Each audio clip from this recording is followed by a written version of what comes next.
This is what the South Carolina heat will do to your plants.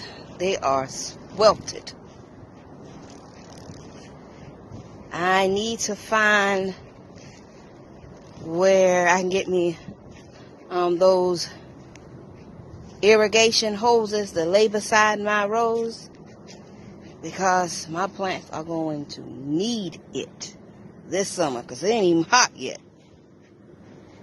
It is not August, and they are bent over.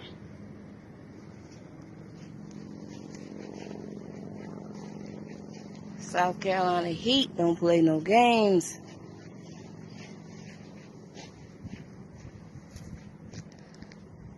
Alright, so if y'all know where I can find some cheap irrigation hoses, well, the best place to go to buy some cheap irrigation hoses, please let me know in the comment section.